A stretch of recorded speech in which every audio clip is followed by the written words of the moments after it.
ছেলেটা আমাদের ছাত্র দলের ছেলে। এই ছেলে ওই দিনকার যে মারামারি হয়েছে ওই সময় ভিডিও ধারণ করছিল। যে ভিডিও ধারণ করার কারণে ওর উপরে কিছু লোকে ক্ষিপ্ত এবং ওকে অনেকবার ওকে থ্রেট করছে, ওরে দেখাই দিবে, ওরে অনেক কিছু করবে, এরকম অনেক কিছু বলছে। তারপরে ওর শ্বশুরবাড়ি ওইখানে পাশে, ও রাত্রে ওইখানে শ্বশুরবাড়ির দাওয়াত খাইতে আসছে। দাওয়াত খেয়ে বাইরে আনার সময় উৎপাইতে থাকা কিছু লোক যারা জামাত শিবির নামে পরিচিত এবং ওই আগের যে ঘটনা যারা ঘটাইছে এইরকমই লোক ছিল এবং আমরা যার নাম কিছু কিছু লোকের নাম শুনছি, যারা আপনারা পাবেন মামলা যাদেরকে যার আসামি করা হয়েছে এবং তারা জামাতের অরিজিনাল কর্মী।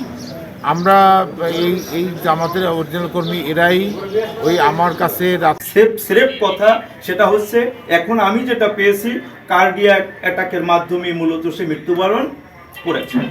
কিন্তু দুঃখ এবং পরিতাপের বিষয় যে আমরা দেখলাম যে আমাদের প্রতিপক্ষ বন্ধুরা এই ঘটনাটি জামাত শিবিরের উপরে দায় চাপিয়ে দেওয়ার চেষ্টা করেছে। আমরা এই ঘটনার তীব্র নিন্দা এবং প্রতিবাদ জ্ঞাপন করছি। কেন তারা এটা করেছে? সামনে স্থানীয় নির্বাচন রয়েছে, উপজেলা নির্বাচন, ইউনিয়ন পরিষদ নির্বাচন, ওয়ার্ড নির্বাচন। মূলত ওনারা আমাদেরকে জনবিচ্ছিন্ন করার জন্য, আমাদের উপরে কিছু প্রেশার ক্রিয়েট করার জন্যই তারা মূলত উদুরপিণ্ডি বদুর ঘাড়ে চাপিয়ে দেওয়ার জন্যই ঘৃণ চক্রান্তে তারা লিপ্ত হয়েছে।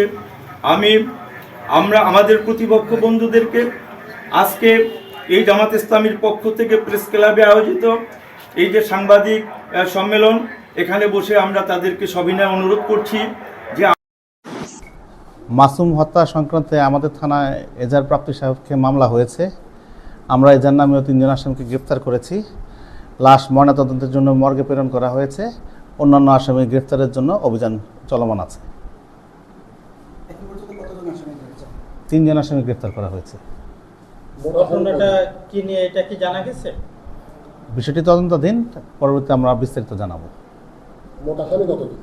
16 জন এজার নামে আসামি আছে। আমরা অন্যান্য আসামি গ্রেপ্তারের জন্য অভিযান পরিচালনা করছি।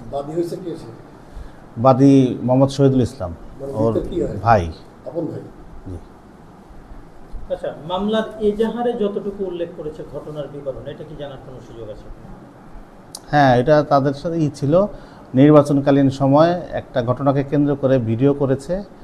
সেই ভিডিওর বিষয়টি নিয়েই কালকে তর্ক বিতর্কের এক পর্যায়ে তার উপর হামলা হয় এবং পরবর্তীতে হাসপাতালে আসলে তার মৃত্যু হয়।